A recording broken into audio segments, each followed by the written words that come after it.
Good afternoon, everyone. I think we should start now. I'm Alper Zerdem, Dean of Jimmy and Rosalind Carter School for Peace and Conflict Resolution here at George Mason University. And I'm delighted to be the host of this Carter School webinar on Afghanistan, which will be presented by Professor Shabanu Tajikbashi of Sciences Po. It will be my privilege to present Dr. Tajikbashi to you in a minute. But before that, let me share some brief thoughts on why this webinar and what we are aiming to achieve over the next hour and a half. So the question we are posing to ourselves in the seminar is whether the Taliban can manage a post-liberal order in and around Afghanistan. We believe that this question is very important to tackle because the Taliban's takeover of Afghanistan over the last few weeks have now brought a new set of peace and security challenges for the country, its neighbors, and also globally. After all, this takeover has meant that the international community's liberal peace project and goal of building a new Afghan state over the last 20 years ended quite abruptly. After spending over $2 trillion, and that's the only what the US has spent. And more importantly, after the death of nearly 72,000 Afghan civilians, nearly 2,500 US military personnel, and many more from other intervening countries, 66,000 Afghan military and police, over 50,000 Taliban fighters, nearly 500 aid workers, and 72 journalists. That's a huge human cost that we experienced over the last 20 years. And it seems that we are back to square one. With this human cost, it's also important to think about displacement, trauma, and all other indignities experienced by civilians during the last 20 years. And more significantly, today, and what might be experienced by Afghans in the coming days. So all in all, the international community's liberal peace experiment in Afghanistan has been very costly indeed. Therefore, it's important to understand what happened in Afghanistan over the last 20 years, and subsequently, why Afghans today experience such a deadly betrayal. It's with this deadly betrayal that we think the seminar's question, can the Taliban manage a post-liberal order in and around Afghanistan, is a really important one. However, this is a complex question with many layers and factors to unpack. Hence, we ask Professor Tajikbashi to help us and untangle it for us. So let me just say a few words about our speaker today. Professor Tajikbashi has more than 20 years of experience, having worked in Afghanistan with various UN organizations and having conducted research on and around Afghanistan. She was the editor-in-chief of the first UNDP National Human Development Report for Afghanistan in 2004. In 2007, 2008, she conducted a research between her students from Sciences Po and students and faculty of Kabul University on how liberal peace was accepted in Afghanistan. And knowing Shabanu and what a great academic she is, and she always comes up with really amazing research topics like that. That's kind of a really good example of that. And her latest book, her latest book, Afghanistan, A Rock Between Hard Places, was published in 2016. And it looks at the regional security complexes around Afghanistan. She also published a study on communities around the Amur River in Afghanistan and Tajikistan in 2015. She contributed to the preparation of the Afghanistan National Action Plan for implementing the UN Security Council Resolution 1325 on women, peace, and security. In 2016, she was part of a team that conducted an evaluation of the Afghanistan Peace and Reintegration Program, APRP, for the UNDP and the government of Afghanistan. So that's what she does in her spare times, but most times then she's a professor at Sciences Po, as I said, since 2003, teaches courses on human security and violent extremism. So there is no doubt that we have really the best person to help us to untangle the whole Afghanistan question for us, and was waiting the Afghans and the international community in this new context. So I'm really glad that Professor Tajikbashi is with us today, and there will be time for your questions at the end. So please write down, post them in the Q&A box, and we will take as many of them as possible at the end. And I understand that we will need around 45 minutes for Professor Tajikbashi to talk about Afghanistan and the Taliban and what's going to happen over the next coming days. But that will be time for questions. So without any further ado, let me now turn to Professor Tajikbashi. Shabanu, welcome once again, and it's over to you. Thank you. Thank you very much, Professor Zadem. And thank you very much for this opportunity to speak. The past few days, I have been listening and reading every tweet and following all the news, and completely overwhelmed like everybody else. And the opportunity to speak finally for the first time to students in your school is actually very endearing to me. So thank you very much for this opportunity. Welcome to all the students, your students. I think some of my old students are here too. So I will just try to also, give my 2 cents worth on what's happening in Afghanistan. Although I have to start with a caveat that in the middle of the changing environment that we are seeing now, it's extremely difficult to really take any kind of make any kind of analysis or predictions. I usually don't like to talk when events are changing, and they're changing so fast. Every morning, wake up, something new has come. But this was an opportunity for me right now to kind of put my thoughts together. So thank you for bearing with me. Can you see the slides? Yes. Can you do that? Very good. Okay. So now I will. Sorry. Let's see. I'm sorry. Let's just try to. Okay. A quick outline. These slides will mostly be pictures. Now I have to say, first of all, that I don't have obviously copyright of these pictures. These are pictures that are just floating around the internet and the news. So that's why I'm not really distributing this. This is not a paper. This is just basically taking some of the photos that we have seen. But just so that you actually don't have to sit here and watch me for 45 minutes, I have some pictures for you to make it a little bit more interesting. Here's the outline of what I'd like to speak about. First, a little bit about what's happened, what the 11 days that it took for the Taliban to take over Afghanistan, or the 10 days since then. And then I will go into 5 narratives of why this has happened from the perspective of 5 different personages. And I would say the fallacies of the kinds of narrative of why. And then I'd like to really discuss about, something very deep in my heart right now about blaming the Afghans for the failure of the liberal peace. Then I will turn into looking at now, okay, you've taken over Afghanistan. It's taking over was easy, governing it is hard. So what's going to be the 3 short-term challenges coming up in terms of security, development, and human rights? And then I'll get into my little bit more controversial position about the fact that we're moving towards a post-liberal peace that's mostly based on authoritarianism, interest, and order. And what does that mean from the perspective of the domestically, regionally, and globally? At the end, there was very rudimentary recommendations, because it's very difficult to make any really recommendations in this thing about, about what really should be done, but some kinds of outline of what really. So as you all have been following, right, the Taliban took Afghanistan, to Kabul, like the government fell in 11 days. It was a really fast track to a kind of a revolution.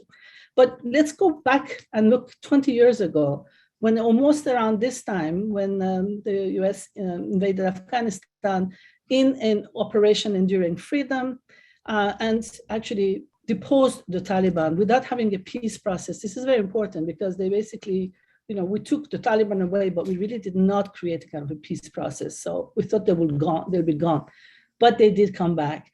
And the NATO troops arrived a couple of months later to join the American troops. The American troops were, remember, fighting the global war on terror. So they had their own enemies, but NATO troops came in order to support the new government to set up security in Kabul. And then first they were called ISAF and they went to NATO, then to outside of Kabul. And at the same time, a few months later, the UN arrived with a state building mission, right? That was started with the Bonn Accords. And then that gave a timeline, a very, very strict deadline within 3 years that we should actually create a kind of a semblance of a democracy with all the institutions, checklist of creating a state, right? So we had 20 years since then of pure dependency on aid, right? And I think something like, I will give a little bit more statistics later, but 80% of the budget comes from outside. But, I mean, the Americans were tired to continue with this. They've been trying to leave. Now, negotiations started 2 years ago. The Americans led the negotiations. It was not given to the UN or other parties. The Americans that had the most stake in this, Afghanistan, led the negotiations, started negotiations directly with the Taliban. And they struck a deal with them in Doha in 2020, for which that they got some guarantees that Afghanistan will not be used against the interests of the US and its allies. The cities will not be also attacked. And in return, the Americans agreed to withdraw their forces by 31st of August, release 6,000 fighters. But what happened is that these 6,000 fighters were obviously not very good people. They joined this, and the Taliban were not necessarily very much interested in actually creating a kind of a peace. All of this bypassed the Afghan government. Meanwhile, the Afghan government with the different Afghan factions were trying to discuss inter-Afghan negotiations to actually have negotiations with the Taliban. But that was completely bypassed. And when the US decided to withdraw even earlier than its deadlines, to the surprise of a lot of Americans, American public, and to the surprise of the Europeans, basically, the Taliban, who were emboldened, decided to basically make a move on Afghanistan. Now, we all thought they would not take Kabul. They would come and just surround Kabul, but they actually did. Ashraf Ghani, as you all know this, basically ran away, let down, and the government collapsed and the Taliban moved in.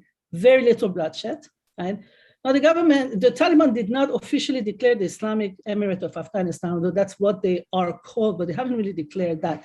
There is this negotiation going on, right? So this is, as you can see, this picture is when they took over the Ark, which is the president's palace. Now, if you look at this picture, where Afghanistan stands today, in green, you have Taliban control almost all over the place.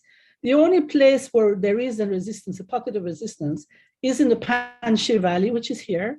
And traditionally, during the time of Ahmad Shah Massoud, before September 11th, the first time the Taliban ruled, that area was also a pocket of resistance, and Ahmad Shah Massoud was holding out. Today, his son, with a number of fighters, are still holding out. And the Taliban are surrendering it, but they're not really going in. So they want to basically squeeze it. Now, I'm sure that you all know that the position of where Afghanistan is. It borders on Iran, Central Asian republics at its north. This is the China here, and Pakistan, which is a very important, obviously, they play important roles. Now, why did this happen? Now, I always, my students know how much I adore this little story about the blind man and the elephant. We say it's about from Rumi, but every culture has its own equivalent. Blind men went into a room, touched an elephant, and they were told, what is the elephant looks like? And then somebody said, well, it looks like a snake because they only touched the tail. Somebody said, it looks like the trunk of a tree, etc. Because everybody saw their own version of what an elephant looks like. Now, we have the same thing here. Now, what's been quite sad for me to hear, the layman, the person who just basically watches, the TV and says, in the West especially, says, well, it's the Afghans who are to blame. They didn't fight. The Afghan National Security Forces, 300,000 of them so well armed against 75,000 Taliban. They didn't fight, they just gave in. And even when the Taliban came, a number of people welcomed them because at the end of the day, Afghans, the Taliban are Afghans and it's their own problem. We heard this from the president of the United States who said, they need to defend their own country, it's their problem, right? So in a way, this narrative also mentions that their Afghans are fed up of corruption. And so they actually didn't want to, continue supporting this, President Ghani's government. And so they welcome the Taliban who come here and salvage them. Now, this has a number of fallacies. The first fallacy about the army, today in the New York Times, there's a very interesting article that's been put by a star general who actually talks about why he was in charge of a number of the battalions in the army in Afghanistan. And he said, it is true that we really did not fight. We did not really, engage with the Taliban. We didn't want the bloodshed. We did lose 66,000 people of our troops, 1/5 of our forces, right? But he says very clearly, it's, we stopped fighting because our partners already had lost and had already decided that they don't want to fight anymore. Lack of guidance by politicians. So they were caught between Americans who basically abandoned them and the politicians who really gave them very contradictory commands, right?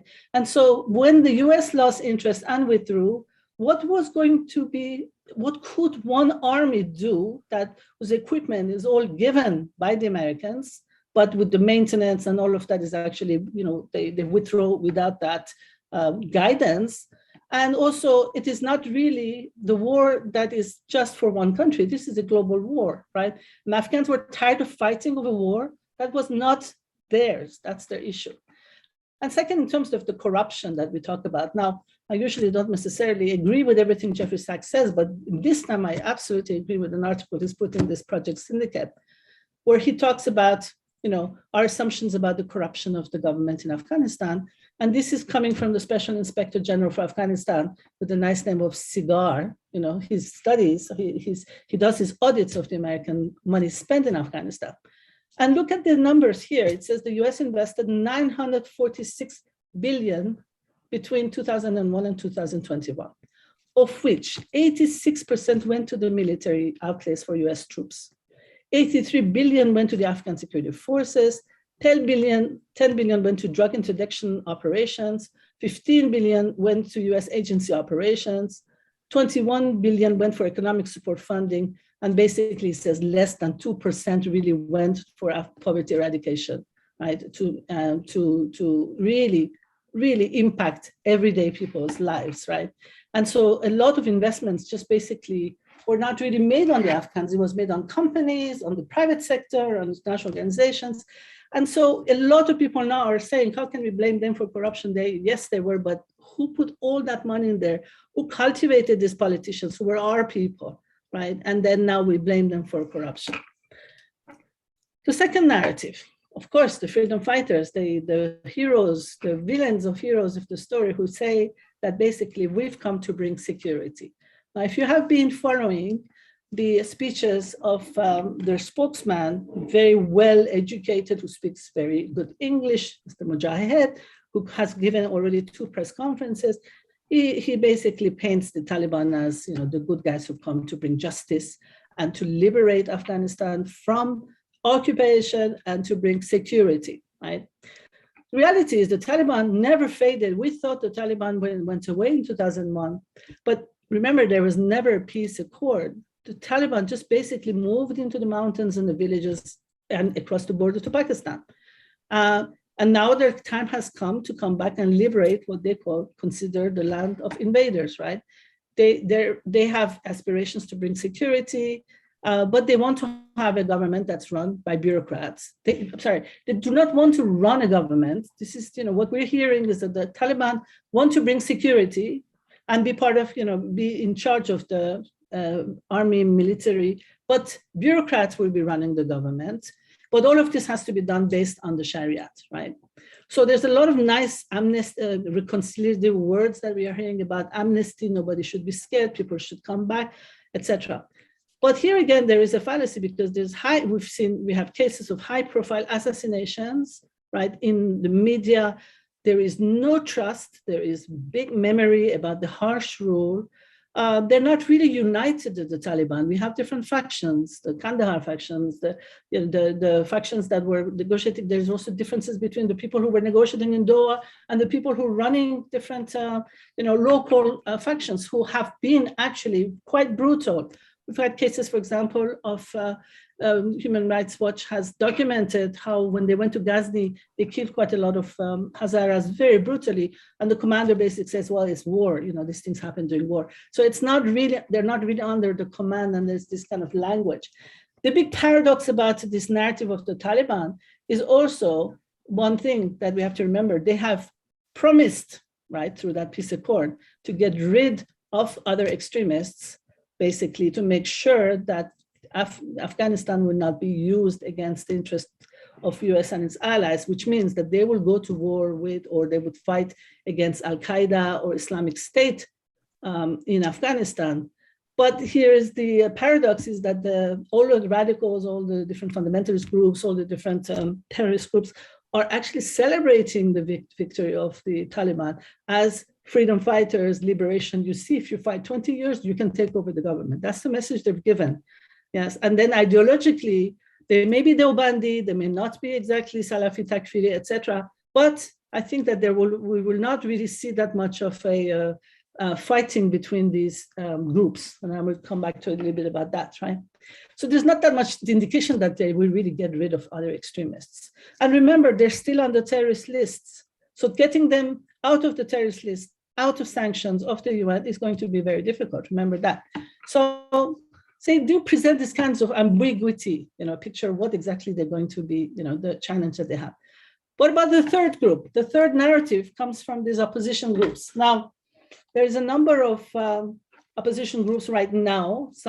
There's one group, this is Ahmad Shah Massoud's son, which is here in the lower part. He's in Panjshir and he's actually fighting. But the rest of them are not fighting. They're all dealing and wheeling. What happened is that right the day before Ghani left, or even just that specific day, one group, I don't know if when I move the cursor, you see it or not, but Ismail Khan at the top right, he represents the interests of Herat and the Tajiks. He basically went to Herat and he was taken by the Taliban. The Taliban didn't kill him. They handed him over. They handed him over. He went to Iran. This is a picture taken in Mashhad in Iran. This one on the left here is Atta Mohammed Noor. He was the governor of Balkh, also another former commander. He fled to Uzbekistan. There was a picture of Dostum which fell off. He represented the Uzbek fractions. He also fled to Uzbekistan. Over here, it's a very interesting photo because here you have basically all the other leaders, which we have the two brothers of Massoud, we have the leaders of the Hazaras, we have Latif Bedram, who's a federalist. Where did they all go? They went to Pakistan to try to speak to Imran Khan, to try to get a stake in the new government that's being formed, because they thought that the Pakistanis could support them. Now, they think what's their thing is that the Taliban coming in is a Pashtun coup d'etat. It's an attempt to have the Pashtuns of the South rule over the rest of the country, right? Now, the problem with also the fallacy with them is that they have never been able to really agree to power sharing. Even for the negotiations, even so that the government could go to negotiations, there was months and months of discussions. Who will go? What would they discuss? It's very difficult to actually find an entente between all of these. They represent tribes and ethnic and language groups, and not, they're political parties, but they have different stakes in there. Much of it is personalized. These are so-called mujahideen that were fighting against the Taliban in the first round, right? And their hands are not necessarily very clean. And so now I think that what we would need to see is a new generation of more pragmatic leaders of different regional, different ethnic, linguistic, regional factions. But these people here, basically, I've seen this internal opportunity. They're waiting in the couloirs to see when they will come back into the power, if they can strike a deal with the Taliban.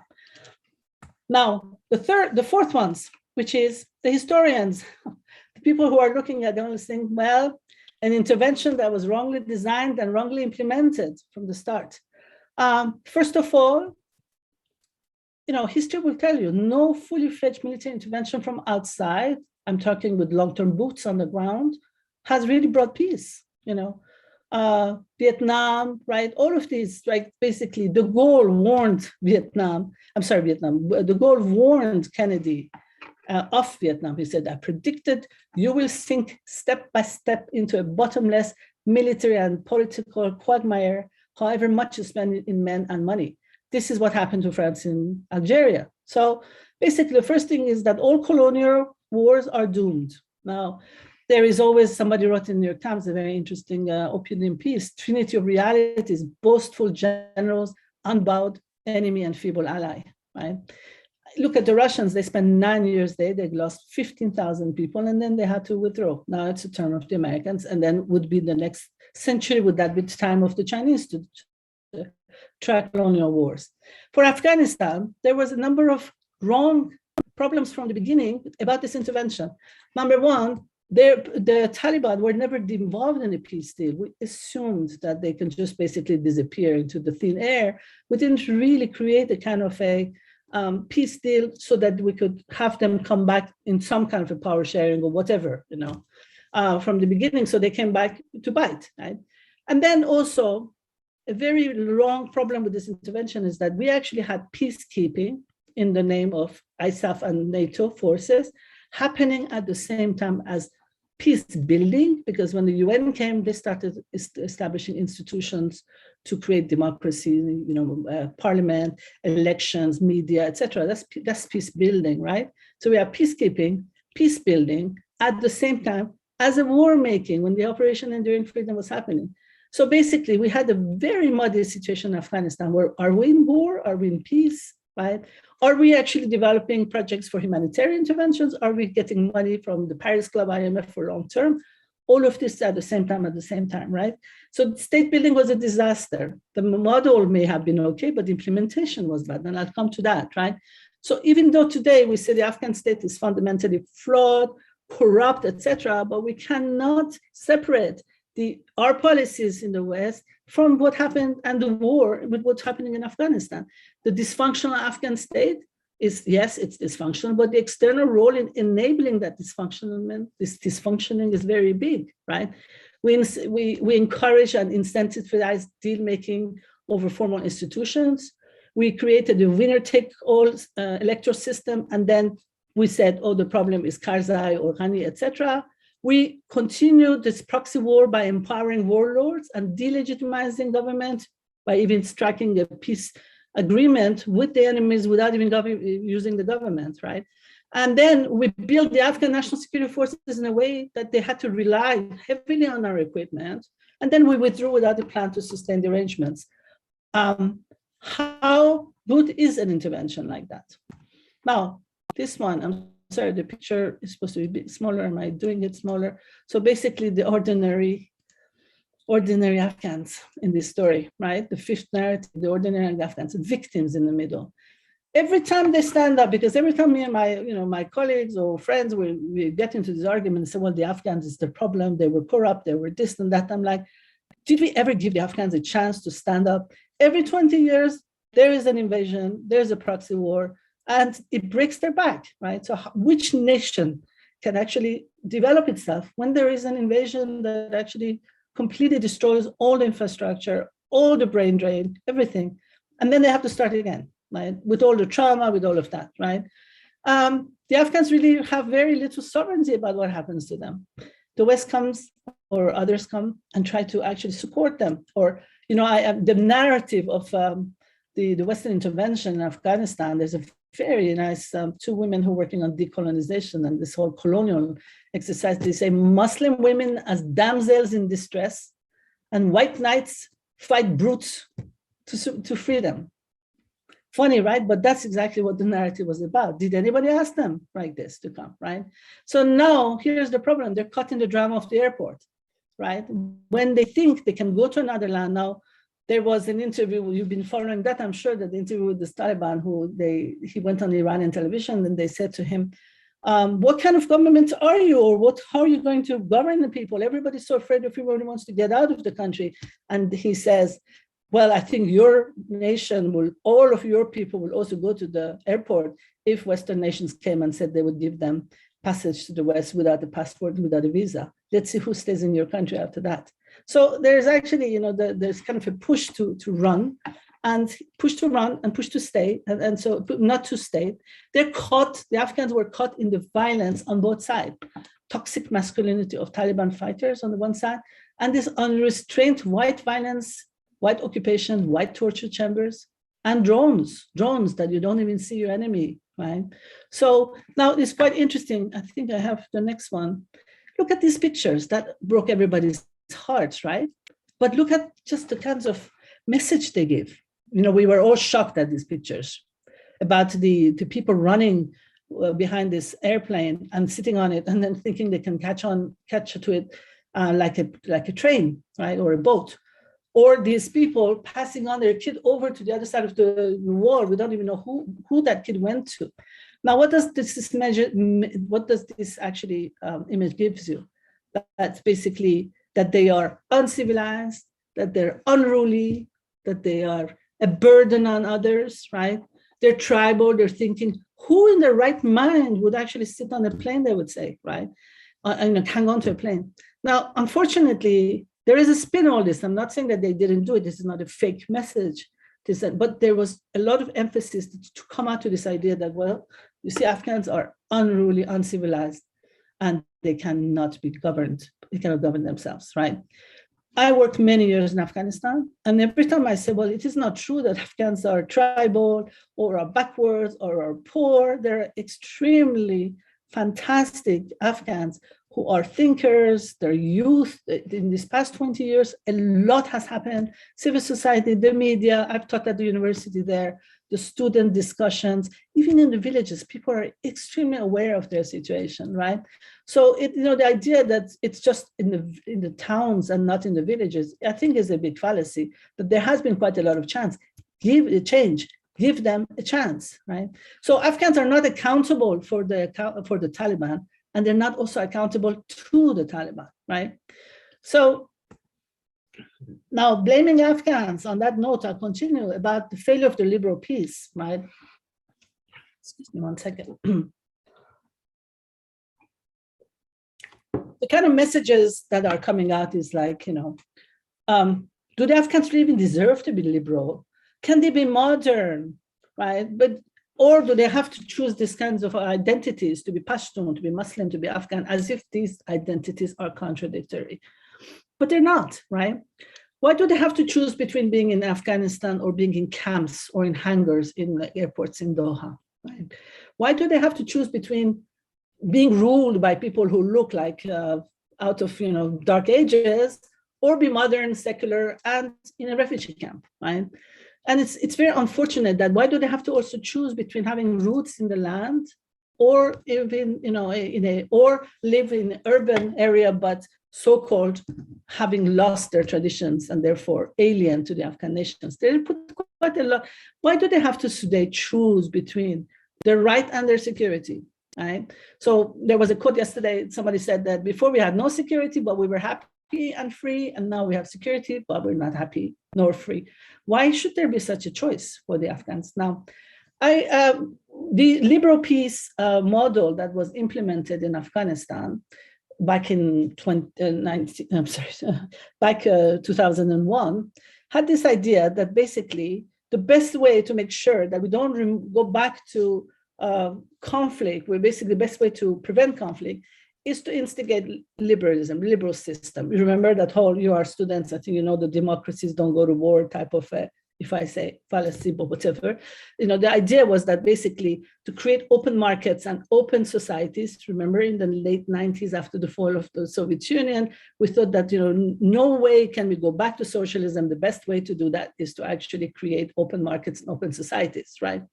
And so therefore, the intervention that happened in Afghanistan, the state building model, was very much based on this model of open society, open markets, the liberal peace model, right? And then after about a few years, when the institutions started to fail, when this liberal peace did not take hold, or where there were some problems with it, we started blaming Afghans, saying that they're not really liberal. And I can show you a lot of articles that were written with very important think tanks saying that basically Afghans really are tribal and they don't really want a strong state and they don't necessarily like this liberalism, etc. Now, I took a bunch of my students and we went to Afghanistan from Sciences Po to do a study for a year to work with Afghan students on what is liberal. I'm sorry. I'm sorry. Based on what is exactly liberal peace and what do the Afghans understand from this liberal peace, right? Now, the problem of democratization was that we created these institutions of democracy against a timetable which was very, very tight, the Bonn Accords, right? That we actually have to have the presidential elections, all of these things done very quickly and take photos when people go and vote, right? But the problem is that there was really not culture of democracy necessarily. There was a large number of, there was lots of trauma in 2001 of the already 20 years, 30 years of war by then. There was huge amounts of poverty. There was illiteracy, right? We created institutions without necessarily consulting them. Even when Loya Jirga was created, the Loya Jirga that was created, people wanted the king to come out of that. But there was some kind of, backhand, basically support to make sure that it will not be the king, that it would be Hamid Karzai. We created institutions that were fast and we put politicians that were handpicked. So basically, people lost interest in this. So the last elections, only 1.8 million people from Afghans out of 9.7 registered voters, and a population of 31.6 million voted in the last national elections, right? So what about the problem with marketization? In the constitution that we wrote for Afghanistan, Article 5, private sector is the engine of growth, right? The problem with that is that when a country comes out of war, the private sector, yes, it's an important engine of growth, but what about the public sector that can actually reestablish legitimacy for the state, create public works, create trust, create actually a trust in a state that is going to be supporting its population? Well, we did not do that. We actually did away with the state. We shrunk the state. We NGOized aid. We even gave money to the military to do development assistance or humanitarian projects in terms of hearts and minds until that model failed, right? And so basically, we put a very little investment into rural development. Now, what we did in our studies, we went with the Afghan students. The Afghan students went and talked about what do people understand by this liberal peace and how much does that actually fit their own culture. They talked to about 100, my students from France spoke to 100 internationals. The Afghan students spoke to about 100 people in the 5 different regions, tribal leaders, housewives, all kinds of people. And the message was very clear coming from the Afghans. We have no problem with democracy. I mean, democracy is part of our own tradition as well, And we'd have no problem with the market as long as 2 things should be taken into consideration. One is that there should be justice. And then the second is the justice element first, right? For example, the market, yes, there should be competition, but if this competition is completely unfair, the government should intervene. So there should be justice in this model. And the second, as long as these values, these liberal values, do not go against our traditions, our local, our values, which are Islam, right? Islam first, Pashtun value for some, and other types of traditions for others. So it's interesting because this word, religion and justice, were the 2 words that were not in the liberal peace model. Right? The liberal peace model is based on competition, and it actually comes on the idea that basically, religion is a very backwards thing, and we cannot really involve religion in the liberal peace. So, but these are the 2 adjustments that the Afghans said, we have no problem. So actually what happened in the past 20 years, I thought there was this kind of hybrid peace that was created, right? That was both local and liberal. And there was not, it was not something that in contradiction. Afghans took the best of everything and actually tried to make that, right? Now, this is just a picture for that. Now, okay, so this is from The Onion. I don't know if you can read it. It says, disappointed Taliban realizes taking over Afghanistan is more fun than running it. So now we have, okay, they've taken over. What are the 3 challenges ahead? The 3 challenges of human security. Obviously, security. They need to be able to create enough trust in people by actually showing that they would be strong on security, but in a way that is actually, that brings justice in a way that is not seen as actually biased, right? They need to unite the opposition, which is going to be very difficult to do. And they need to also fight the extremists that are Islamic State, Al-Qaeda, all the Central Asians, the Uyghurs, everybody else in there, which is going to be pretty much impossible, very difficult, right? On terms of human rights, right? Despite all the words that they're saying, we're seeing quite a lot of challenges. On women, obviously, it's a far cry. All the women we know are extremely afraid, and for good reasons, about how the Taliban are going to actually be able to uphold all the gains that have been made in the past few years, right? Now, despite what they say, that yes, women, you know, there's been quite a lot of the past 10 days, we're watching to see what the Taliban are saying on women. Yes, women can actually go to work. Yes, women, but they're also saying, well, if there are some promises because our people don't know how to deal with them, therefore, or it's insecure for women to come out. So there's basically, we're seeing quite a lot of like, this is going to, the women are going to be, unfortunately, big losers in this story. The media, right? Again, on human rights, the media, the free press. We have seen there was a very interesting, very good, very open free press in Afghanistan. It's been created the past 20 years. What's going to be happening with that? It's not going to be just a spokesman, Mujahid, speaking on behalf of everyone, but how are the journalists going to be supported? And minorities, obviously, we're also watching to see what happens, what the messages coming out of Ghazni about the treatment of the Hazaras, continuation of the bad treatment of the Hazaras that the Taliban always did, is actually creating a lot of problems. But what's interesting now is that we actually, every move that they will make will be documented because of the free media, because of the tweets, et cetera, et cetera. So this may be actually given, I think that on the human rights record, it's going to be quite, you know, important for them to get their story right and get their messages right and do the right thing, or there must be some kind of sanctions against it. On development, very, very dire situation. All the focus has gone on the airport, but we really have to really realize that the banks are empty today. Apparently the banks have opened up, but the ATMs are pretty much empty. Financial collapse, the value of the Afghani is record low. Inflation is very high, and it will send food prices soaring. So we are seeing food insecurity and a looming drought, right? In a country where 90% of the population apparently lives on less than $2 a day. Now, there's also, we have to realize that the blocked resources, right? The US moved to block the Taliban access to Afghanistan's 9.4 billion international reserves. IMF suspended plans to distribute more than 400 million emergency reserves. And World Bank also is warning about this high debt and basically is suspending a lot of its operations. Now, the problem is it's a country that depends on 4 billion a year in official aid that covers 75% of its government spending, right? And in 2020, donors pledged $12 billion, but it was contingent on conditions for advancement of the peace process, and that's actually being frozen. Germany, for example, warned that it would cut off all of its aid if the Taliban introduced Sharia law, right? And also, don't forget that the UN Security Council has still imposed sanctions on the Taliban. That's going to be difficult to remove them. So how are they going to manage the economy is going to be extremely difficult. There is a diminished capacity. More than 50,000 foreigners and Afghans have fled the country in the past 10 days. Huge brain drain. Female employment, 20%, 22% of the economy in 2019 were women. What would happen to them? What would happen to the economy when the women will be forced out of the labor market? So we'll have to wait and see what happens. How are they going to actually collect taxes, what they will do. Now, we know that the Taliban may actually have access to illicit resources, right?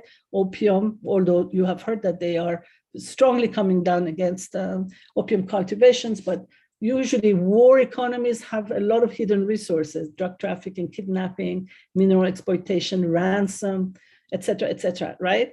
But they also, what's very important to remember, that the Taliban, the minute they came in, they took over the border trade outposts with Iran, with Central Asia. And so therefore, they're basically securing the trade routes, the highways, et cetera, for revenues, for ordinary issues like fuel and consumer imports, et cetera. that could be up, from Zaranj border post, apparently it could be up at least $176 million a year. So they think, they say that they have oil and gas and lithium, etc. But who is going to support them in extracting all of these potentials? And that's where it comes to the new order, the new agenda. The long-term interest that we're having is actually a complete shift. I'm thinking there will be a number shift. This picture should not really be here, but it should be, basically this shows that the Taliban, who's still on the terrorist lists of many countries, have now one of the most advanced military equipment in their disposal, at the disposals. And who is watching and who's very worried about that? Russia is, right? China is, China. Now, what would be this long post-liberal peace order, right? I think that, this is an opportunity to redo an indigenous peace, but one that is not supported by outside, doesn't have all of these foreign consultants, etc. But it's one that's not really necessarily pleasant to me and you. It would be authoritarian peace, right? One basically that is supposed to, also strike a deal with the different interest groups within Afghanistan. That I think there would be quite a, what the Sharia guidelines will be that we need to be seen. Is it going to be based on justice, or is it going to be a harsh version? If it is about, accepting religion as part of the liberal, of the peace model, perfect. But if it's going to be a very strict implementation of religion and Sharia guidelines, that would be quite problematic. I think there would be a big difference between urban and rural areas, maybe differences between the North and South development, etc. I would suspect that they will give NGOs access, because in the South, where the NGOs were working with the Taliban, they actually had good access. But but in terms of actually development of the large projects, I think they will have to rely on one group, and that's going to be China. China will be the country that will be supporting and financing. Now, China does not, as we know, China does not ask questions about human rights. They don't have conditionalities behind their aid. That is why they're very popular in Central Asia and some African countries, etc. So they will be coming in and supporting, but for that they need stability. And so for China to be able to invest and continued investment, we have to actually have a very different type of a region. Now, what are the problems that the regional countries, now, what's been interesting is, it's almost the end, I know that, what's been interesting is that countries like Russia, China, and Iran actually have been, and Central Asian countries have been hosting a lot of the Taliban for the past 2 years, right? The Taliban went to Uzbekistan, they went to Iran, they've been going to China, Russia for the past, as part of their negotiations. I think that they try to get some guarantees from the regional countries that they will uphold some of their security interests, right? And what are they? Militancy, that they will fight against the militants, because all of these countries that you see on your screen here have their militants in Afghanistan, and they're very concerned about the fact that that these militants will come up, right? So now, and the Iranians have, of course, the Baluch problem, right? So therefore, I think that but the question would be whether the Taliban will use the Central Asian fighters or actually get rid of them. And I think that that's something that will have to be watched and will depend on quite a lot of the conditions put on them, opportunities. Remember, they never let go of Osama bin Laden because they said that they were hosting him, and as a guest, they can never touch their guest. Now here, there are a lot of Central Asians and Chinese and others who are in Afghanistan, who've been helping the Taliban. Sometimes they're fighting over resources, sometimes they're fighting with each other, sometimes they have a very different, for example, the Islamic State has a very sectarian position in Afghanistan. A lot of the Shia killing has been called by the Khorasan province Islamic fighters, but sometimes they're allies. So what would happen with them? In terms of the borders, I mean, the countries want to get guarantees about the movement of refugees, flow of opium, et cetera, right? Now, the region is also quite united in its anti-Americanism.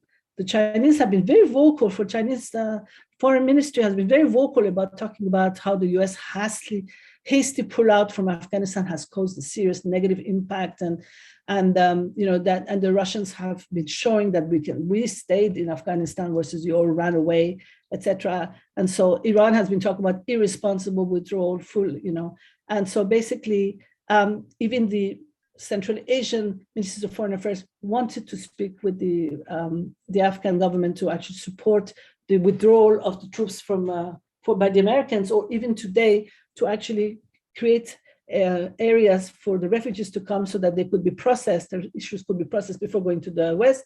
Russia has come and said absolutely they will not agree to that, and they will not agree for Central Asians to work with the Americans over these issues, right?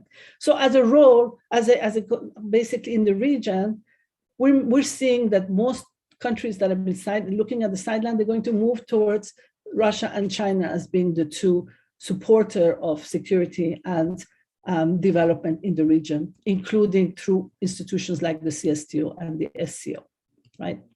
What about now? This is the cover of my book 2 years ago that talks about Afghanistan being the area where the rivalries between the different countries, Iran and Saudi Arabia and Central Asia, Russia, China, and India, Pakistan, are projected in Afghanistan. But because Afghanistan is so weak and not able to actually create neutrality, so it will be very interesting to see what happens to all of these rivalries now. But about the globally, finally, about the global. Now, here we have also an era, in post-liberal era, where basically we're moving towards more national interest, less empathy, less interest to support, right? Look at the Americans. Already the head of the CIA already went to Afghanistan apparently yesterday and talked with Mullah Baradar. So there's already an opening, right? And US is moving towards its other real security interest today, which is the China Sea, South China Sea.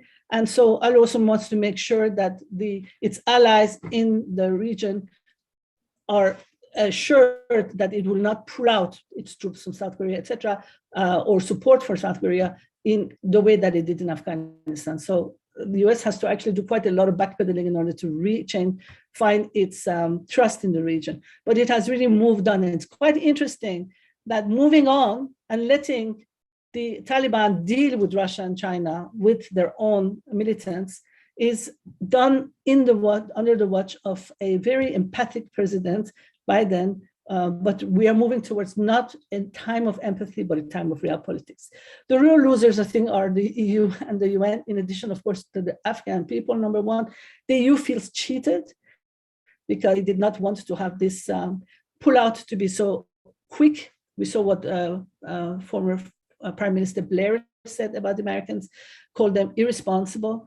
The Europeans have been saying they will not accept the Taliban, and also they will have to deal with the refugee flow that comes directly first to the EU. So EU feels quite lost because they got caught, right? But the United Nations, just one last thing, is that the United Nations in the past 20 years, even though it had a very strong presence, even though Lakhdar Brahimi wanted a small foothold, basically was forced into state building when there was still war, right?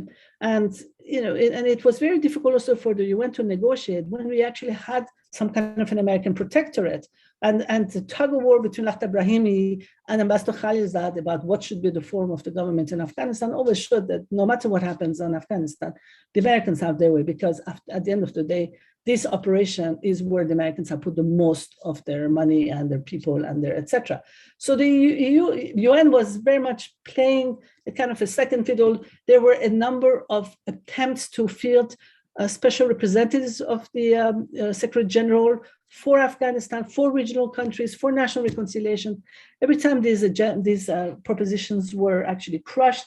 So basically, but even this latest peace plan of the government, before the government of Afghanistan fell, there was discussions to change the American peacekeeping, the external peacekeeping to the United Nations, because they have a little bit more said neutrality. But that idea also left. But there's still quite a lot of space for the United Nations, especially on humanitarian issues. We're seeing the work of course, the UNHCR, very busy right now, and then the human rights commissions, because I think that they need to create some kind of a body to monitor human rights in Afghanistan, right? And they need to focus more on poverty and environmentally sound projects, but less on politics, right? And I leave the politics to the Afghans, even though perhaps the UN can create some kind of a platform for national reconciliation. Finally, you want recommendations. Are you sure you want recommendations from me? Basically, this is indigenous peace, which is based on a lot of authoritarian model, needs to be checked, needs to be experimented, but needs to be checked. We need to continue to put pressure on the Taliban to exercise, to basically restrain, to abide by human rights, etc. We need to hold them accountable, and we need to basically continue to support humanitarian aid, and also free all the development projects. I mean, the development funds going to Afghanistan, maybe you can feel them through the UN, because if we don't, who will really suffer? It's the Afghan people. They don't deserve this, right? And so therefore, it's very important. And at the same time, we can continue to champion democratic aspirations at the grassroots level. But I think on the long-term state building models, the era of experimentation has ended. Thank you. Thank you very much, Shabana. What a great presentation, and so many interesting points that you put forward about what happened in Afghanistan and what might be happening. And although you call them rudimentary recommendations, but I think they were really insightful and really nuanced in terms of with the realities of Afghanistan, and obviously based on what happened over the last 20 years with the international community's intervention there. So we have a set of really great questions for the last half an hour. You would be able to see those questions in the Q&A box, and I would be more than happy to help you to facilitate the process. And if you like, I can just go through the questions and perhaps group some of them, because some of them look at the kind of like the similar areas, but they're really amazing, questions. So I think let's start with the first question, and that is, so obviously right now with the shock of the Taliban's takeover of the country, everybody kind of talks about, like the way what's been kind of built over the last 20 years been kind of gone, lost, right? And what a waste that has been.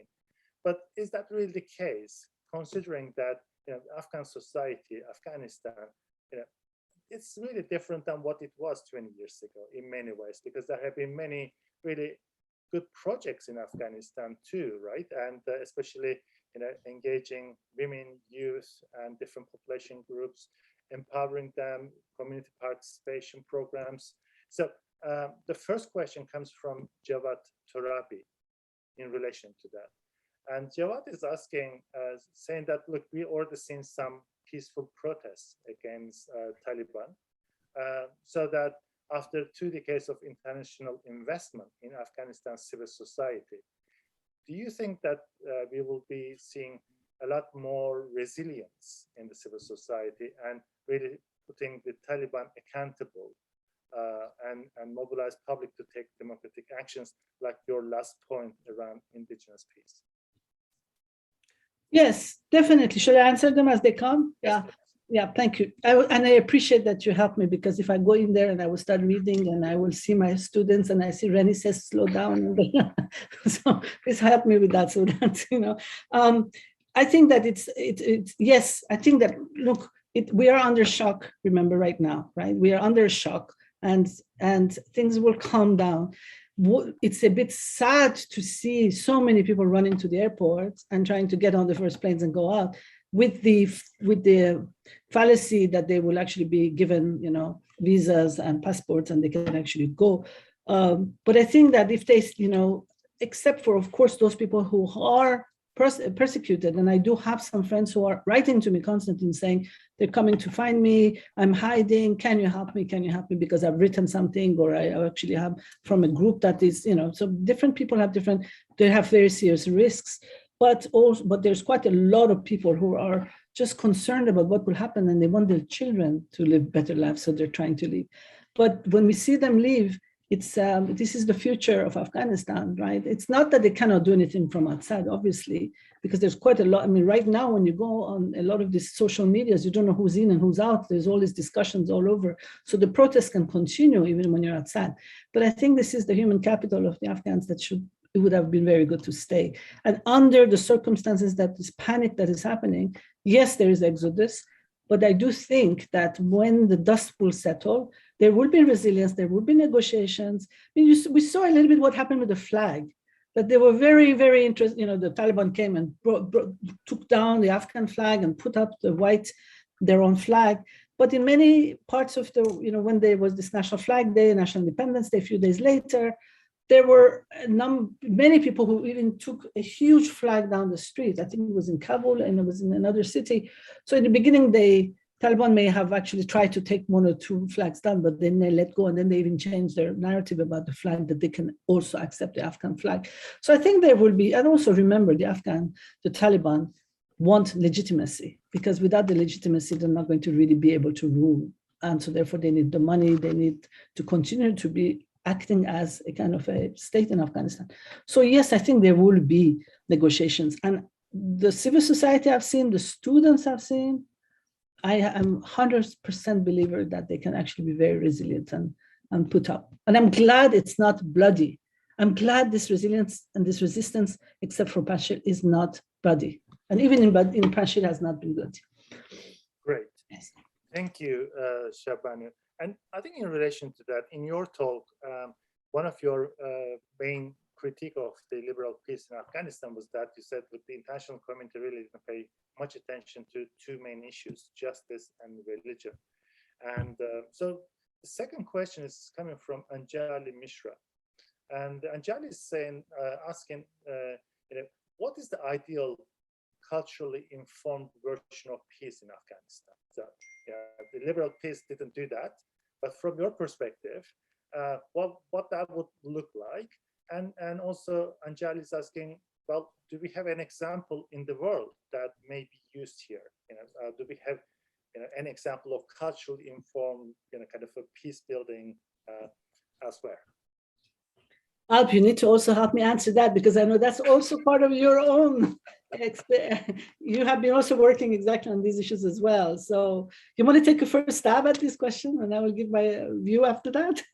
Well, I think the participants would be feeling cheated if I answer. No. I will also. Or maybe I will go first, but you can think about. Okay, you can start off. Yeah. No, obviously, I mean, this whole discussion about cosmopolitan versus communitarianism has just been, it's ages old, right? And I would say that the thing is, there's no moral authority on either side. It is about the negotiation between the realities on the ground that this hybridity gets created. And so basically hybridity that has to be something that people wanted for themselves, they negotiated, right? But of course, when some values, for example, are deeply undemocratic or deeply biased or deeply, for example, a lot of times women get lost, they lose out when these types of negotiations happen between cosmopolitan and communitarian values, right? But I think that the more we actually allow that kinds of a hybrid peace to happen, the more, and does it, what is the culturally correct one? One that actually comes organically from negotiation between the external and the internal. I mean, I worked with Oliver Richmond and Roger McGinty, and we wrote a book called Rethinking the Liberal Peace, External Models and Local Alternatives. And the argument there was that it is not just the communitarian and anything that the local wants. I mean, basically anything that is, indigenous is correct, because that could be anti-human rights, but it's not also anything that comes from outside in the name of cosmopolitanism that is also, so there is a negotiation that takes place, and it's time. So when you create the institutions, when you create actually these kinds of, look at the social media, how it changes people's minds on everything, right? So when there's discussions, you have a debate, when people write, so even the debates that actually happen changes your mind. And so there's a kind of negotiation that happens. So I think that we are watching, and we should allow for that space to happen, and without imposing anything. And do you think there's a correlation between the viral load of the intervention by the international community? You know, when it's lesser, then there's more chance of those local peace to emerge.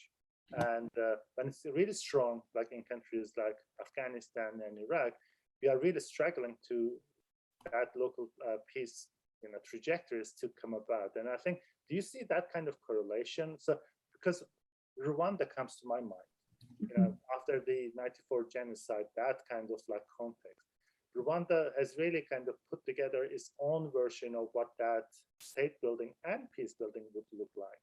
And it seems that in comparison to many other countries, and comparison is always really difficult in our field, but Rwanda seems to be much more successful in that process than many others, because it's more nationally led process than international. Exactly. And the real problem, exactly that, in the Afghanistan case in the beginning, was this timetable of one. Within 3 years, you have to have bam, bam, bam, the checklist, right? You have to have the constitution, you have to have the presidential elections, you have to have the parliamentary elections, the district level, you have to have the media. The parliamentary elections have to be done in a way that does not include political parties, which is something that was also out of the ordinary. Yeah, but we actually had a very, very tight deadline, because 1+3, 1+5, we need to go back to donors, and because these conditionalities that will give you more if you create these institutions. And actually, we have written an article exactly about that, playing with fire, this democratization exercise to create all of these institutions without allowing it to be basically populated with values, right? They were hollow because they were so fast track, yeah. And so remember, again, coming, in 2001, people were coming out of huge amounts of trauma. So suddenly to go from being traumatized to actually voting for, a whole list of people, et cetera, without really understanding, why we should have maybe gone slower. We should actually allow more investment in education, very important, right? More investment, in this literacy. When we have a high rate of illiteracy, what are we talking about? How can we actually create, fill up these institutions of democracy and then expect this to become understood? So yes, I absolutely agree that the problem was too much money, too little time, too much to show. And when people became, donors became upset, they all started blaming the Afghans, And the point that you're making that's really important, Shaban, is kind of like the process versus programs. So I think often the international community sees some really complex processes as programs, like democratization as a program.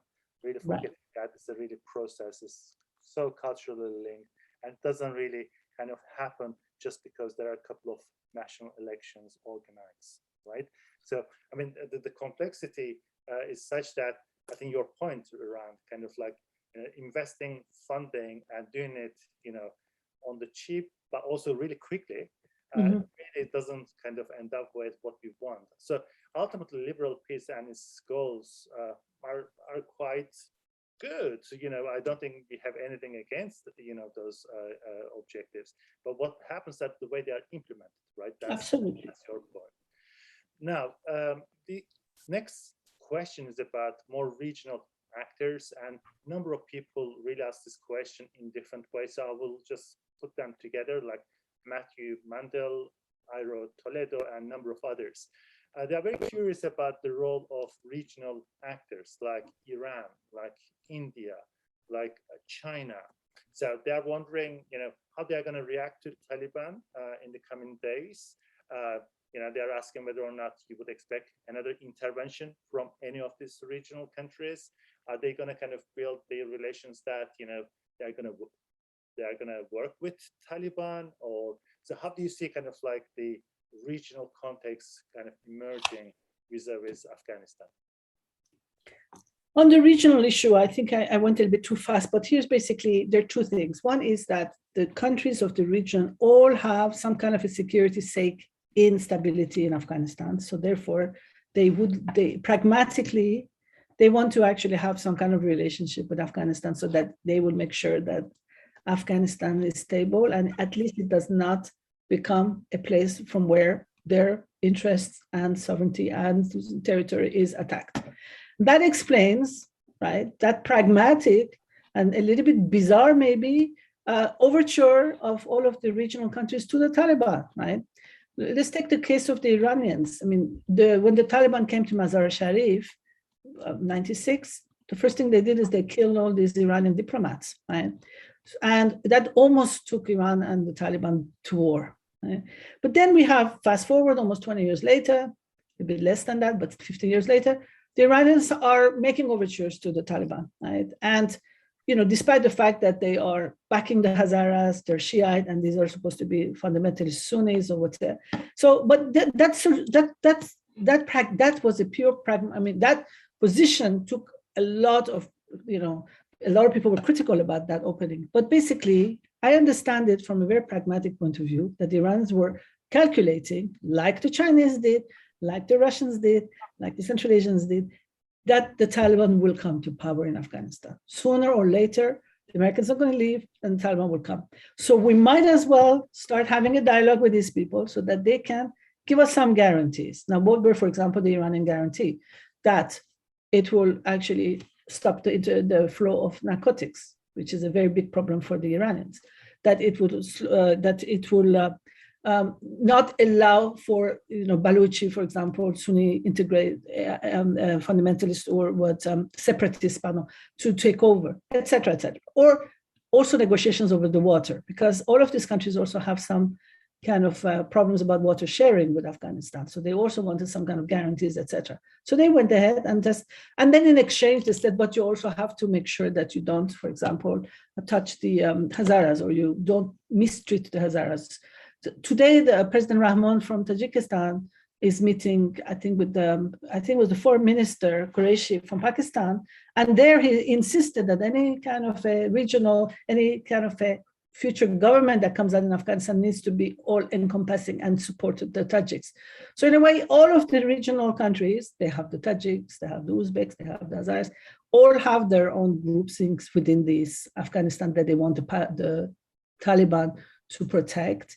All have their interests, right, on the border areas, all have their fundamentals in Afghanistan, fundamentalists or extremists that could threaten them.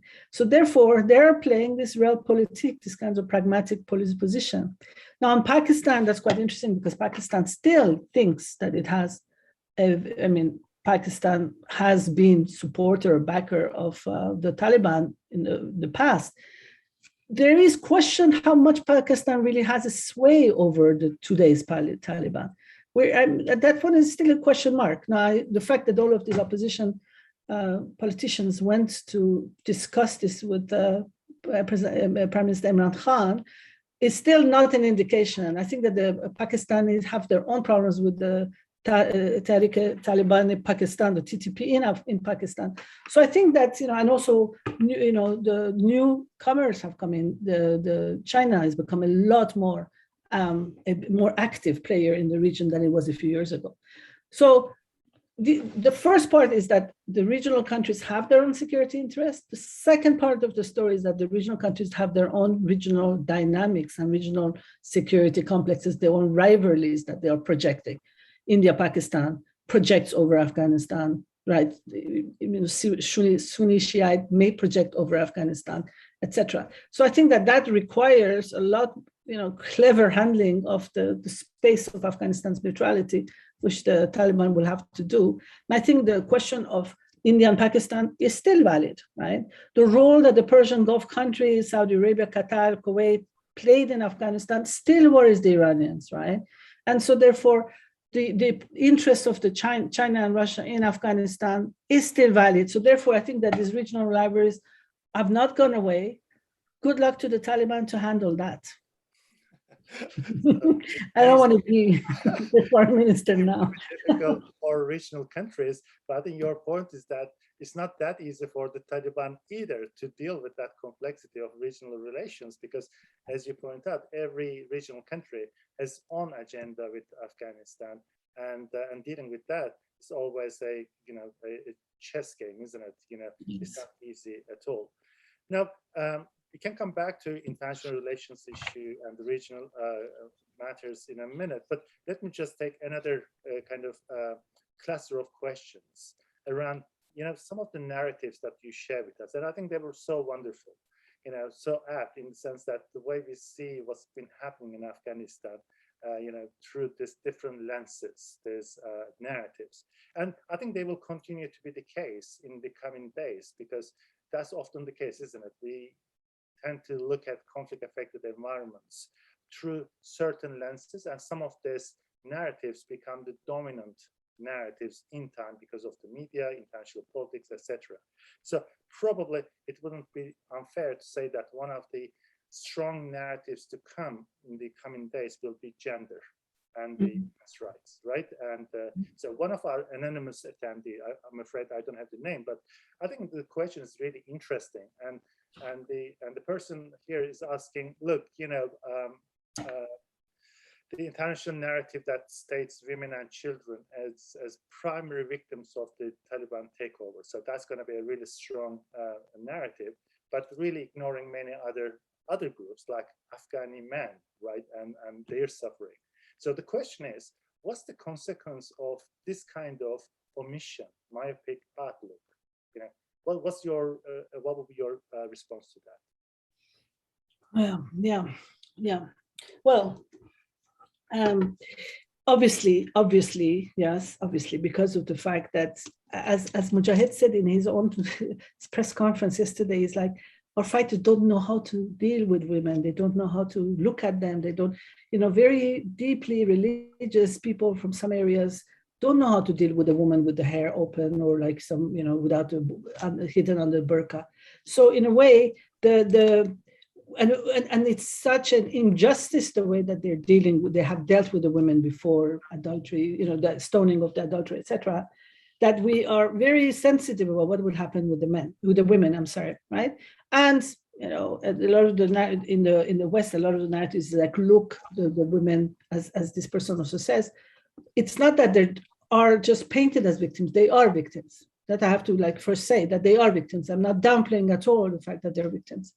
But it is true that basically gender is a negotiated thing between men and women. And we actually are not really thinking about what about the men who have been raised in this culture of violence, right? This masculine, this hyper masculinity, the kinds of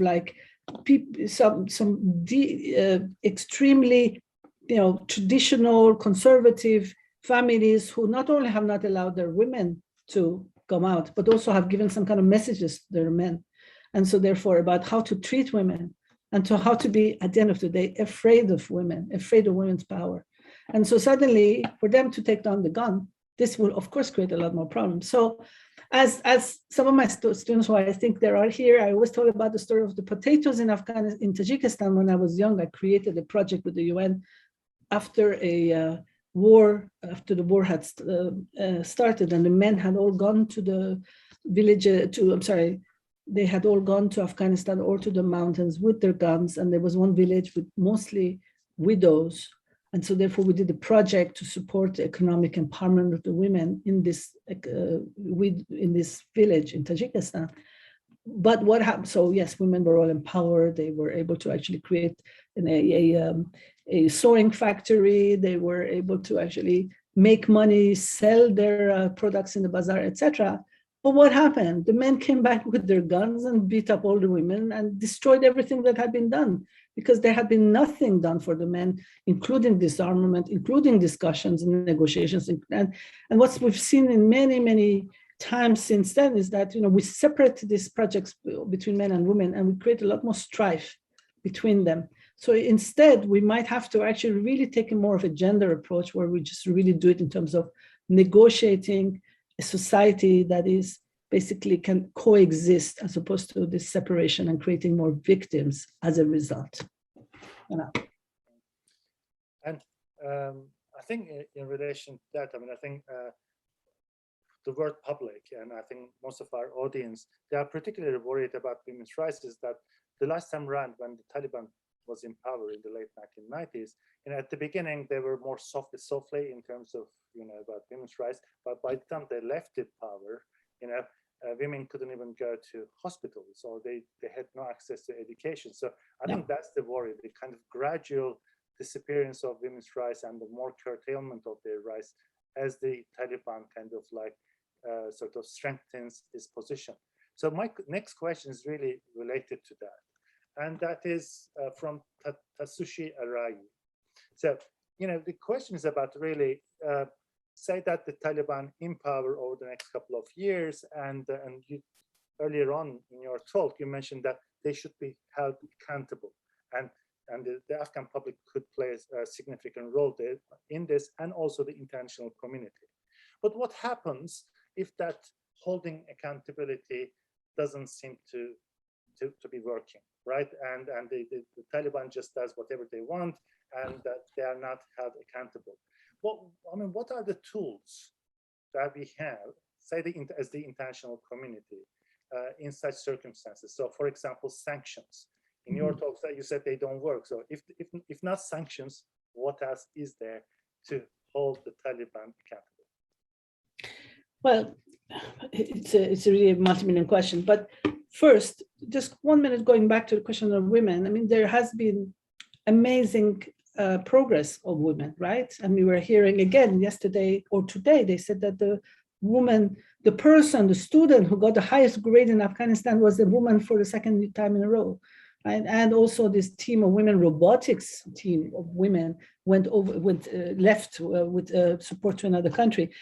In the university where we were with my students, hordes of women were studying. Hordes of women had arrived from villages, from Iran, from other places they were arriving. So and also if you look at the media, you look at the civil society organizations, there's quite a lot of active women. Are we going to really be able to put them back? Again, if you're comparing to what happened in 2001, that was a society that had been really, there was active war. There's no active war right now. There's no bloodshed. There's more of a war of words, right? So in a way, in the time, as long as we can keep the violence down and bring it up to this question of negotiations and, what's this word that I'm looking for, but people just making positionings like that, fine, because then women will be able to fend for themselves, right? If it starts becoming really, I still am hopeful that we can negotiate this. And I think the Taliban of today, they're going to actually stand up to, they're going to be able to be told to sit down by some of these very strong women. So in terms of, but if they don't, what can we hold against them?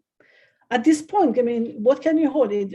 It's not going to be the aid. The aid, the kinds of, the Europeans can say that we will withdraw aid if you actually have human rights abuses, but there are other countries who will not care about that and will be very ready with their checkbook. And I mentioned which ones they would be, right?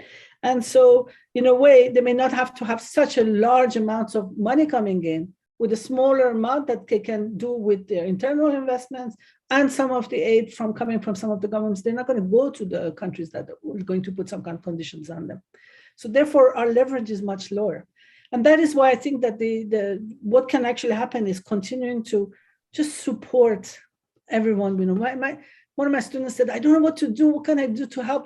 Who can I support? I said, just basically support the refugees that are coming to your city, right? So if we actually, the international community continues to support the women who are in the forefront, right, which is again behind the media right now, behind the Twitter, behind the social networks, even if hidden, but they're still engaging in this verbal fight. I think that it's not a lost cause. My point about also empowering men is that I also feel like we need to do this at the same time, giving some education to young men about how to deal with the women, how to deal with society, modern society. Yeah. Okay.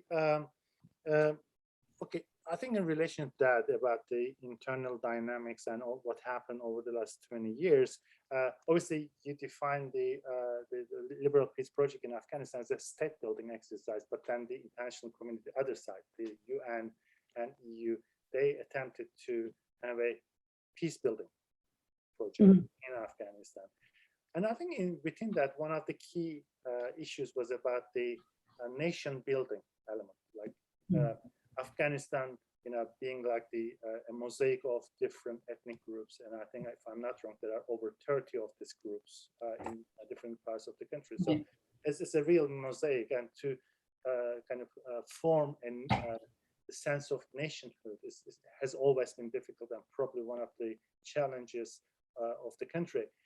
So Maksud Aripov from Tajikistan, he's asking this question about the okay, he says we shouldn't blame Afghans for what happened. I agree, but he says before the Taliban take over, in the Afghan parliament, there were hot disputes around the the national passport and the stamp of Afghan there, as a unity. And that was, all factions, all groups in the parliament were against that. So he's asking, look, in those 20 years, wouldn't be anything else that Afghans, the Afghan leadership could have done differently, and how would you sort of look at this particular example around that sense of nationhood and the national identity, and why it has really developed? I have one position on this. I say, thank God there was a debate in the parliament about this. I'd rather have a debate in the parliament over this than actually having people running around and killing each other. That's exactly the answer. That's exactly the good point. You see that no denying that Afghanistan is a mosaic of different ethnic groups, each of them headed by one or two strong men who are actually pushing for their positions. And each of these groups may also have some regional backings, people who are very willing to also support them in order to get something out of them against their own for proxy wars. The problem is it's a very muddled conversation. I heard so much a couple of years ago when there was discussions about the Americans leaving, saying, oh, if the Americans leave, then the Afghans will have a civil war like they did before. And my point was well, if the Americans leave and they don't, not only just the Americans, everybody stops arming their factions, I don't think there will be a civil war. I think that there needs to be a war of words between these different ethnic groups. They need to work it out. And you know what? They always do work it out. They do, as long as we don't come in there and use them for our own proxy uses and we don't arm them. So my position is, let's have more discussions in the parliament. Let's have more, jerry gas. Let's have more of these things. If it takes federalism, if it takes, I think that we need to leave them to themselves. And what happened now, there was no civil war. It was an invasion of the Taliban, one group taking over. So basically, I would say, let them have plurality, but don't make it violent. Don't allow it to be violent. Shaban, it's 2 p.m. and there's a long list of questions there waiting for you. If you are not too tired, I wouldn't mind taking a few more questions if it's all right with you. And I'm sure our audience is really enjoying this discussion and your insightful views about what's happening in Afghanistan today. So the next question is really around immigration, in the post-Taliban case. So it's already been the case over the last few weeks, and thousands of Afghan, particularly young men, leaving the country on foot, through Iran and Turkey. And then what we've seen at the Kabul airport, thousands of people trying to leave the country. And also you mentioned this in your talk, because most of these people, not only young, but they're also often educated, and they've been trained in something because they were working with the international community. And it was really interesting that one of the Taliban leaders actually just said, don't leave because we need your skills in this country. And what's the impact of this immigration? I know that it's a hot potato issue for regional countries, internationally, this whole immigration element. But for Afghanistan, for somebody who knows Afghanistan so well, this impact of this immigration on the Afghan society and what that would mean in the future. Just very sad, very terrible impact, because it's a real brain drain. Bilal Sarwari, many of you may know who that was. He is a journalist with the BBC, with different, he's been working with many different, recently with France 24. And he was holding on, and he's been the person who just loves Afghanistan, and he was always documenting not just what was happening in Kabul, but going around the villages, going around all over Afghanistan, etc. He was in the airport day before yesterday, leaving too. Yeah, and this was a shock. Yeah, so that even Bilal is leaving, everyone's leaving now. There are some, I'm not saying that people should not leave, because there are obviously people like him must have received some kind of a serious threat, like some of my friends are receiving threats, yes, but there is also a whole massive number of other people who are just leaving because they think that there is a lot of opportunities there outside. We've been dealing with this question of people, are they migrant workers? Are they refugees? Like when you go to the streets of Europe, there's so many Afghan young women before last week, in the past few years. I don't blame them. They want to have better opportunities, yeah, because they think that then they somehow think that a lot of the opportunities are in London. So in France, we get them coming to go to Pas-de-Calais and then moving over to London, to England. They think that who am I to sit here and say, you don't have to like put your lives in danger or your children because of the future. I myself, I'm a refugee. My parents had to leave. We had to start from zero when I was 13 years old. So, and if my father had not made that choice of running away with us and 3 suitcases, I wouldn't be here right now speaking to you, because I had the best opportunity to be educated in the best American universities, etc. Right? So I actually, I always thank that. But I see all of these people then completely hollowing out, the society hollowing out, young men from Afghanistan, young men from Iran. Everybody wants to leave from Central Asia because of these kinds of pull factors that the European or American societies have in terms of opportunities.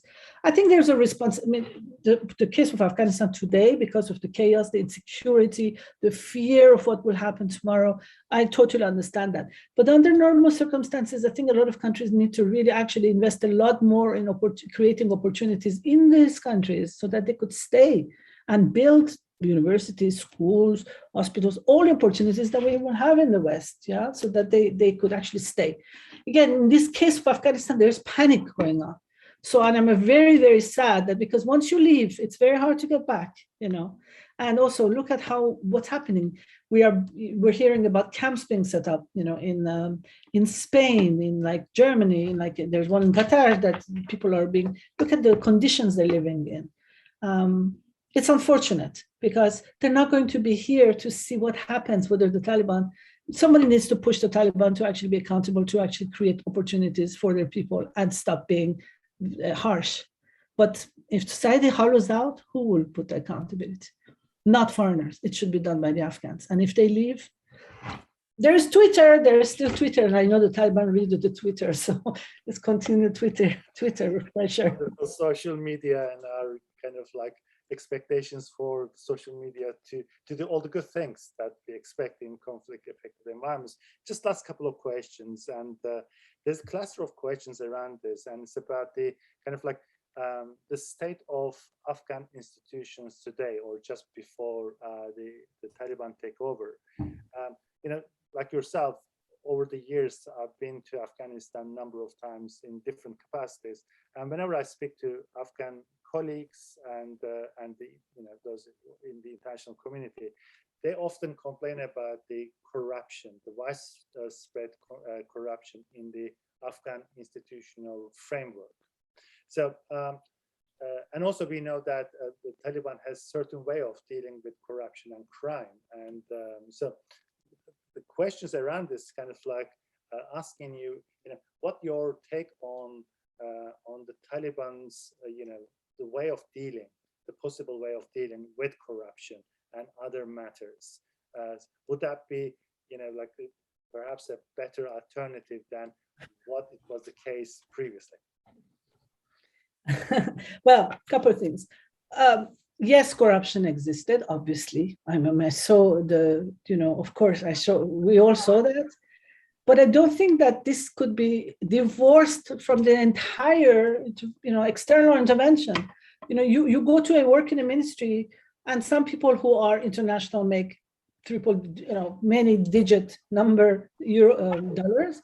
People who work with Afghans who work with international organizations make, a couple of thousands, and then the local Afghans who don't have those kind of connections make $200-300. Like, where is the justice in all that? Having been myself guilty of having made quite a lot of money, I'm sorry, in Afghanistan by actually working with international organizations, and it is true that when you actually have this kinds of huge disparity, when people come with double passports, they make a lot of money. Do they pay the taxes? There's quite, I think that the corruption was there and was part of this entire opportunity that we created in order to just, turn the money over fast, because money has been given, because people are, there's people suffering. There is year after year, appeals go out, donors are pledging. There's a lot of money to be turned over.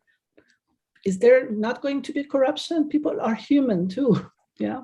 So now I think that what we're going to see, we're going to see decrease in the corruption, because all the people who were supposed to get their part of the share, they've left. This whole people who were actually around this double passported, all these people, like Ghani himself, were that generation is not there. Now, will the Taliban also jump on any kind of bandwagon to touch any of these kinds of money coming in? I don't think so. Because nobody really wants to finance the Taliban. Nobody wants going to really, allow them to do that. I know that they deal with crime quite harshly. We've seen also recently about, like so-called crime, people looting or stealing cars and looting houses. They've been taken off and blackened. The faces have been blackened, beaten up in public, etc. So I think that on crime, they want to establish this very authoritarian way to show that they are going to instigate justice. But on corruption, I haven't seen Taliban deal with it. Do you have information? I don't. I don't know. I've never heard. I don't know how the Taliban have been dealing with corruption. And does that come into their equation at all? It's a good question, but I think it would be less. So perhaps now the post-conflict reconstruction with the Taliban can look at that in different ways to prevent corruption in the Afghan institutional structures. And I think the issue of the opium production and then narcotics is a kind of an interesting one. And often Taliban is kind of given as kind of a good example of, oh, look, they are much harsher on this and they really reduce the production level. But in the late 1990s, we looked at the study and yes, they did that, and the production level really dropped. But then we realized that actually the price really shot up, and that meant that the Taliban started to make a lot more money, because of the high price. And so there are really not easy answers when it comes to such matters. And then like the simplistic way of like interpreting a complex issue like the security, crime, and the prevention of crime, and how Taliban deals with that. So that's, I think, like many other conflict affected environments, Afghanistan is a prime example of we don't have that easy, simple answers. And I think in this talk, that's what you've given to us. You've given us so much food for thought, really nuanced understanding of the way we look at Afghanistan and the way the Afghans look at their issues and the challenges. And even with the Taliban, it's not black and white. There are all sorts of gray areas in between, like what they might be doing and how that's sort of impacting the Afghan society and different aspects, the different elements of the Afghan society, primarily women and children, and what that might be. So I think this has been a great talk and a presentation, Shabana. And so thank you so much for joining us. On behalf of the Carter School for Peace and Conflict Resolution, ladies and gentlemen, I'd like to thank you all and Professor Tajikbashi for being with us today. This was really important for us because as a Carter School, we want to be part of this ongoing debate on Afghanistan and what might be coming to Afghanistan. And so we'll continue to provide such webinars. And I'm hoping that Professor Tajikbashi will come and join us again in the future. But for now, thank you so much to everybody. And thanks very much to Professor Tajikbashi. Thank you very much for this. Appreciate it. Best of luck to everyone. Thank you. Thank you.